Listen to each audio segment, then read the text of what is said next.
Bonjour, bienvenue à votre revue de presse du lundi 24 février. Aujourd'hui, l'Ukraine, 3 ans de guerre. L'hôpital Maisonneuve-Rosemont est en crise, trop de patients pour le nombre d'employés, faut même détourner les ambulances. La merveilleuse FTQ Construction, après l'alcool, les fruits de mer, voici maintenant les camions payés par les cotisations syndicales, et le pape François, qui est toujours dans un état critique. Il y a donc 3 ans, l'armée russe envahissait l'Ukraine. Des dizaines et des dizaines de milliers de morts, de blessés, de réfugiés. 6 millions d'Ukrainiens ont été forcés de quitter leur pays. Certains sont revenus, d'autres sont toujours à l'étranger. Presque 4 millions se sont déplacés à l'intérieur du territoire, le plus loin possible des zones de combat. L'aide internationale pour l'Ukraine, c'est à peu près 300 milliards. D'ailleurs, Trump a indiqué encore en fin de semaine qu'il voulait se faire rembourser. Sur le plan des négociations, Poutine et Trump sont main dans la main, les deux dictateurs qui veulent régler le conflit en permettant à la Russie de conserver les territoires qui ont été conquis, et toujours des discussions, des négociations, un cessez-le-feu sans l'Ukraine et également sans l'Europe. Le premier ministre, M. Trudeau, participe aujourd'hui à une réunion du G7 à Kiev, et on tente de voir s'il y a une voie de passage pour inclure l'Europe, inclure les alliés dans ce processus de négociation. Mais il faut quand même rappeler une chose, que Poutine, au-delà de ses revendications géographiques, territoriales, affirmait également vouloir bloquer les fascistes et les néo-nazis qui, selon lui, étaient toujours actifs en Ukraine. 3 ans plus tard, en Allemagne, les conservateurs l'ont emporté hier, mais l'extrême droite, soutenue par Trump et Elon Musk, arrive deuxième et double les voix par rapport à l'élection précédente. Le taux de participation, c'est bien ça, là, c'est 84 % en Allemagne.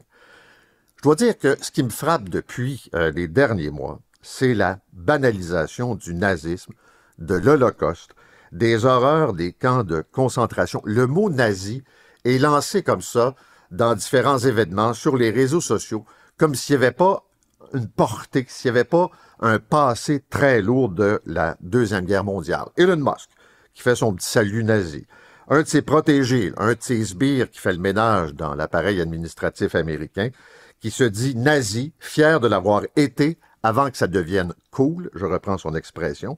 Steve Bannon, qui est un stratège politique, un fidèle de Trump, qui lui aussi y va d'un salut nazi dans une grande messe conservatrice. Disons que ça fait beaucoup, et c'est un constat quand même, et je vois ce qui se passe en Allemagne, où on fait semblant qu'on n'est pas avec des néo-nazis, mais on l'est quand même un peu.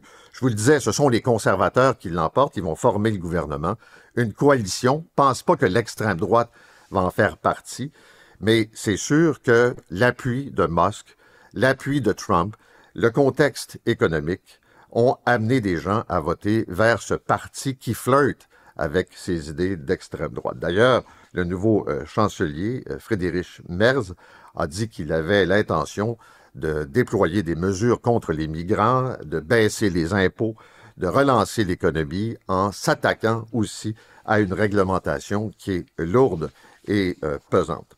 Parlons maintenant du bilan du week-end pour Donald Trump. Il a reçu un appel de M. Trudeau qui voulait le rassurer sur le sérieux de la guerre que mène le Canada contre le fentanyl et le déploiement de muscles à la frontière pour stopper les immigrants. Le bilan de cet appel téléphonique, M. Trump continue de niaiser, de ridiculiser Justin Trudeau, puis continue d'en remettre sur l'annexion du Canada. Également, pour M. Trump, 2000 congédiements à l'Agence américaine d'aide internationale, et Elon Musk, qui s'est senti un peu piqué, a envoyé un courriel à des fonctionnaires dans plusieurs agences stratégiques. Une question, qu'est-ce que vous avez fait au cours de la semaine? Donc, je vous parle d'abord des 2000 employés qui ont été mis à pied. Ils ont reçu un courriel au cours de la fin de semaine, dimanche pour être plus précis, en disant c'est terminé. Remarquez que c'était écrit dans le ciel. Vous avez plein d'employés qui se retrouvent déployés dans le monde, qui officiellement vont revenir. On est prêt à payer leur ticket d'avion, mais probablement qu'ils seront congédiés. On est en train, à toute fin pratique, d'arrêter l'aide américaine internationale, sauf quelques programmes d'exception pour Musk, c'est du gaspillage, il voit même une forme de complot dans ça.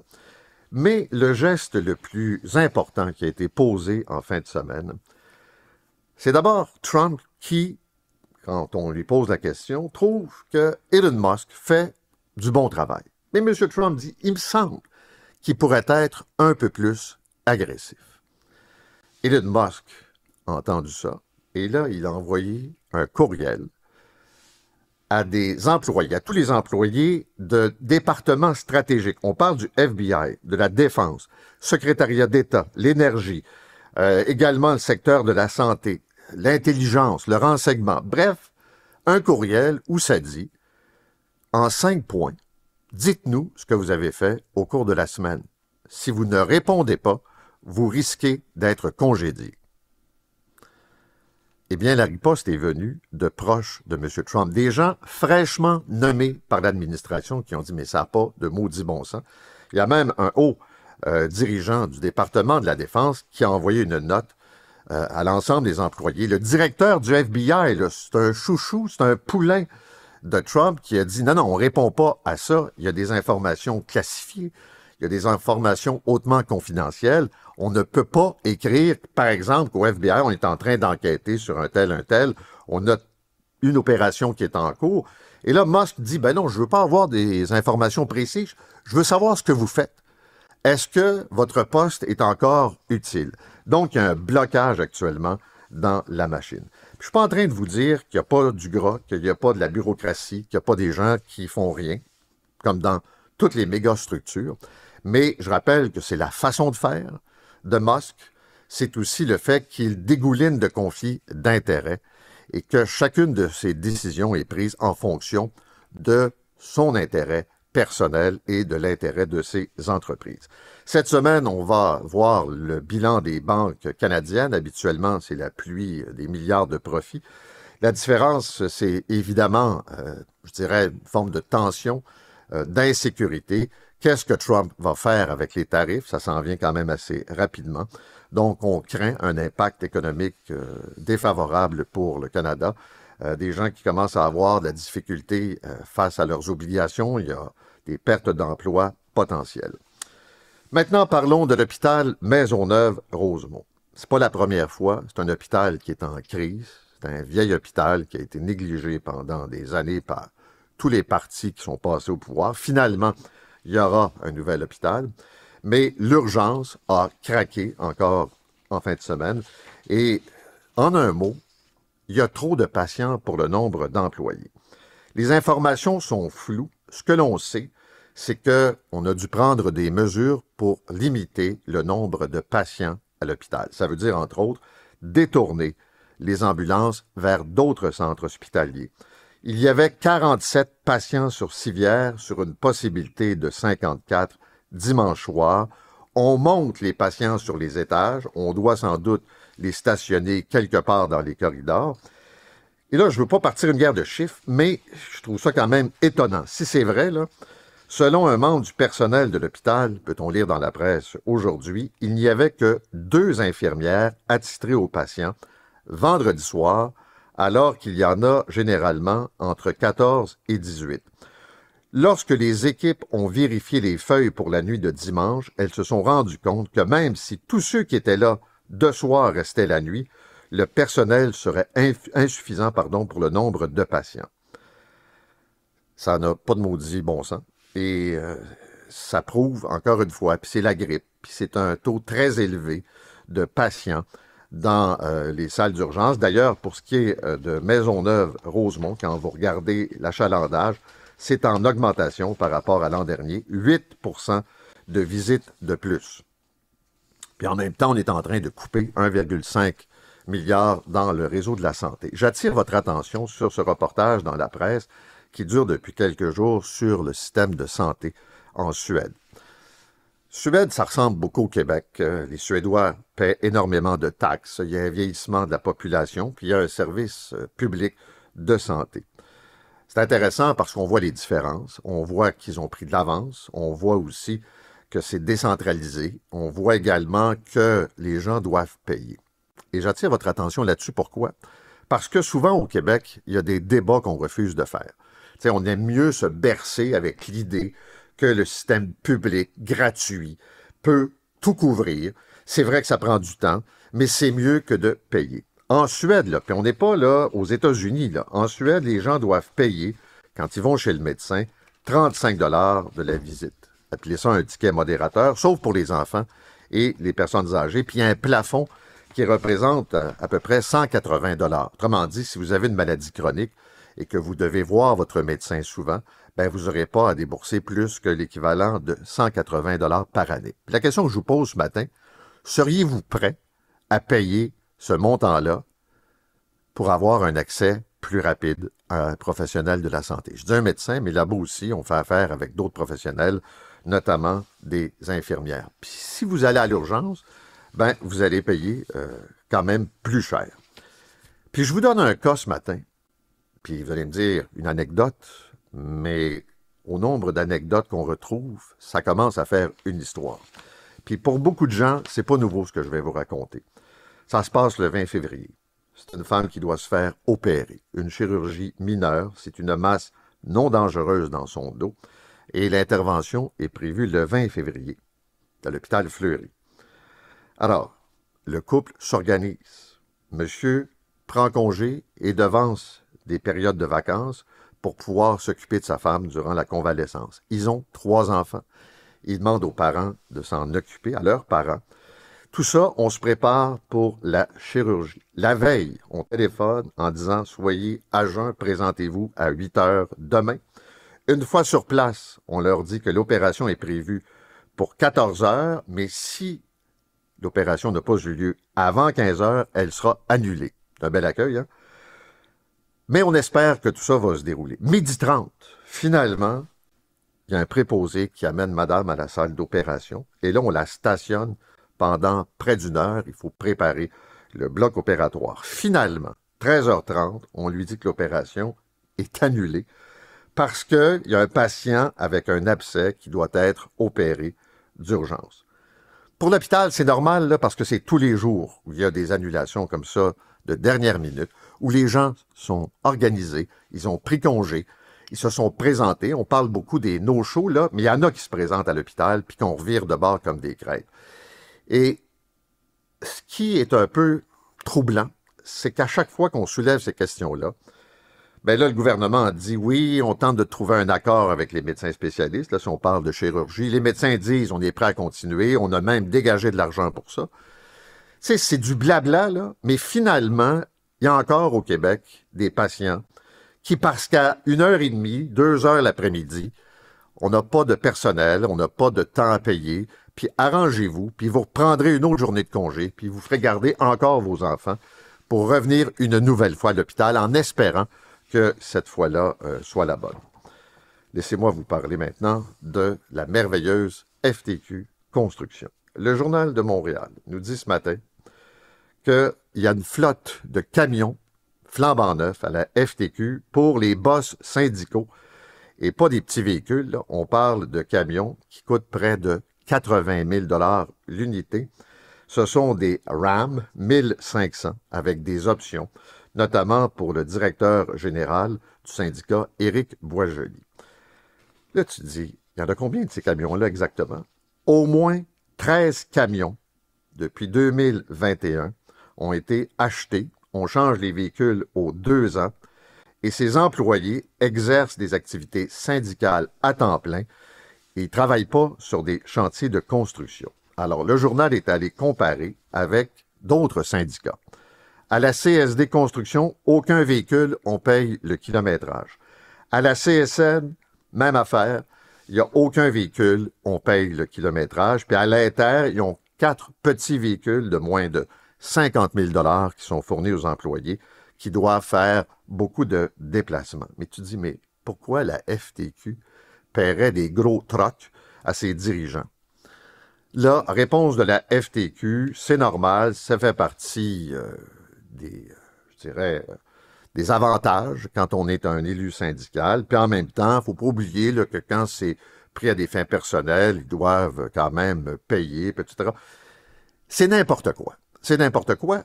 Et ce qui est encore plus intéressant, c'est que la FTQ Construction, plutôt que de répondre puis donner une entrevue. C'est un avocat qui a envoyé une réponse en disant que le Journal de Montréal faisait du harcèlement, que le journal est en train d'avoir une attitude donc harcelante et abusive.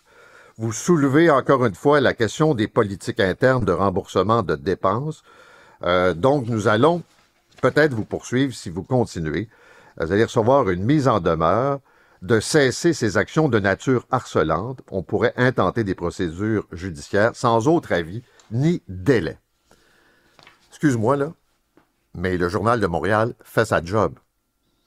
Et visiblement, je sais que Magali Picard aimerait savoir qui est le salaud qui donne de l'information.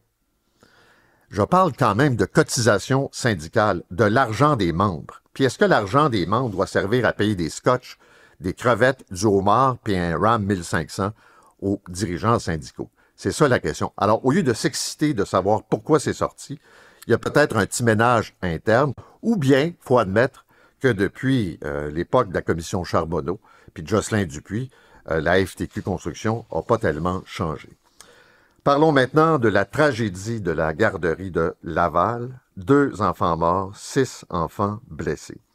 On a appris vendredi, à moins d'un revirement de dernière minute, là, ce qui n'arrivera pas, le chauffeur d'autobus, Pierre-Ny Saint-Amand, sera déclaré donc non criminellement responsable parce que les psychiatres l'ont évalué et on considère donc que pour des raisons de santé mentale, on n'a pas lieu de l'accuser comme tel.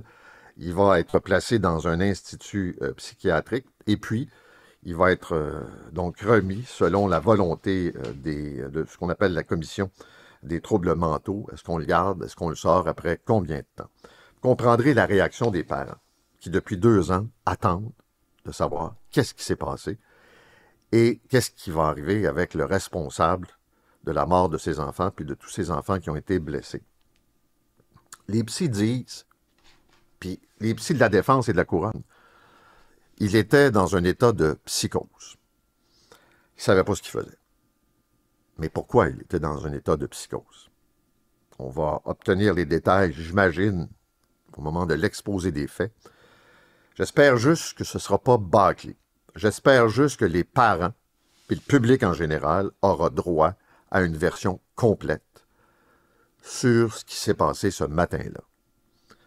Et on veut vraiment tout savoir. Et je pense que c'est la transparence qui l'exige. On ne peut pas juste dire, on l'a évalué, puis voici. Non, non, on veut connaître exactement ce qui s'est passé. Puis il y a un débat actuellement parce que des images qui ont été prises avec une caméra qui est à l'intérieur de l'autobus, il y a des médias qui veulent que ce soit public. Les avocats s'y opposent parce que, notamment, on le voit se désorganiser, complètement nu. Peut-être qu'il n'y a pas lieu de montrer toutes les images, de rendre ça public, mais peut-être il y a un certain ménage qu'on peut faire et présenter ça à la population. Parce qu'on est en droit de savoir ce qui est arrivé. On ne peut pas juste dire, ben voici, il est inapte et ça s'arrête là.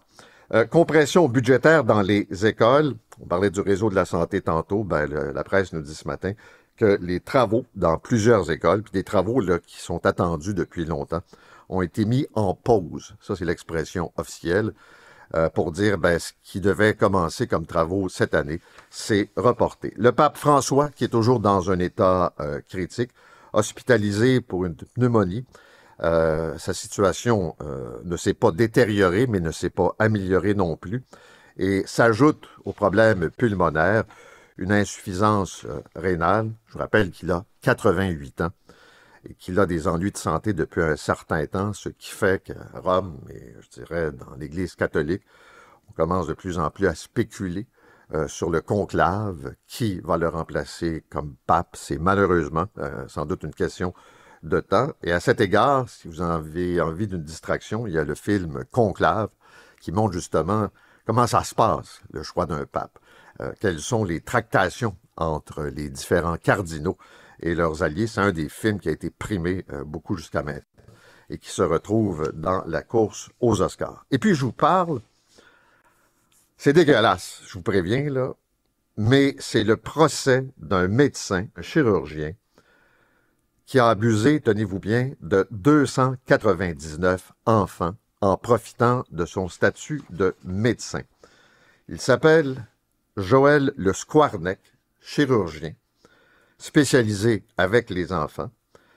Et on a trouvé des journaux personnels. Il y a 2 volets à l'histoire. Le premier volet, il a abusé de gens dans son entourage, nièces et autres. Le bonhomme a 74 ans aujourd'hui. Mais ce qui frappe, c'est que dans ses journaux personnels, il a noté toutes les agressions commises sur des petites filles à l'hôpital. L'âge moyen de la victime, c'est 11 ans. Et le Skwarnek travaillait dans une clinique, visitait les patientes, enfants, s'assurait que les petites filles étaient seules, qu'il n'y avait pas de parents à ce moment-là, et se livrait à des agressions et à des attouchements. Dans ses carnets personnels, il a écrit qu'il suivait à la télé et dans les journaux, magazines de faits divers, des histoires de pédophiles qu'il se reconnaissait, que lui était cependant différent parce qu'il se ferait jamais attraper, tellement intelligent, toujours à la recherche du crime parfait. Ce procès s'amorce aujourd'hui, donc il va être jugé pour viol, agression sexuelle aggravée, j'insiste, là, 299 victimes présumées, qu'il a reconnues pour la plupart, donc les autres vont s'ajouter, et il a pu comme ça bénéficier d'une certaine marge de manœuvre parce que c'est un médecin, parce que quand il approchait un enfant, ben, il y avait l'espèce d'autorité, puis il en imposait, puis il ciblait là, les enfants qui étaient seuls dans le cas où les parents étaient absents. En terminant, le vieux Colisée de Québec sera démoli. C'est le Soleil qui nous apprend ça ce matin. Ça fait 10 ans qu'on discute de la situation, mais là, le maire Marchand a pris la décision. Pour ce qui est du déneigement, il m'avait écrit en disant « Paul, t'es pas patient. Écoute, il y a eu tellement de neige, tu devrais comprendre. » Qu'est-ce qu'on peut dire, là? C'est que l'opération, vous avez vu que la ville a encore changé de calendrier, va prendre une semaine minimum. Quoique le réchauffement des températures au-dessus de 0, cette semaine, là, ça devrait aider. Il y a même de la pluie qui est prévue. Il y a encore des rues qui demeurent difficilement praticables. C'est vrai pour les citoyens, mais pour les camions de pompiers, les véhicules d'urgence, les ambulances, les véhicules de police, c'est compliqué. Puis il y a des commerçants aussi du Vieux-Montréal qui se plaignent. Je le sais qu'il y a eu 72 cm de neige. Je sais que les gens travaillent fort. Je ne suis pas certain qu'on a la meilleure organisation du travail. Mais il y a au moins une petite lueur d'espoir. Mon ami Philippe Sabourin, qui est le porte-parole de la ville, admettait en fin de semaine qu'il faut apprendre des erreurs. Puis c'est un peu mon point. Il va y en avoir des événements extrêmes, des inondations, du vent, de la neige, du verglas. On va vivre ça assez souvent. Alors, on est peut-être mieux de se préparer que de réagir comme ça à chaque fois. Et puis en terminant, je souligne le décès d'Éric Saint-Pierre. Il est mort à l'âge de 77 ans. C'est le cofondateur de Mira. Mira, ces chiens qui ont tellement fait pour les non-voyants, mais aussi pour les jeunes qui présentent un trouble du spectre de l'autisme. C'est sa passion des chiens, sa passion d'aider, qui ont permis à Mira de voir le jour et encore aujourd'hui de continuer à accompagner les gens qui en ont besoin. Je vous souhaite une excellente journée. On se retrouve demain pour une autre revue de presse. Balado exclusif, grande entrevue et revue de presse. Retrouvez tout le contenu de votre animateur en tapant Espace Polarcan dans votre moteur de recherche.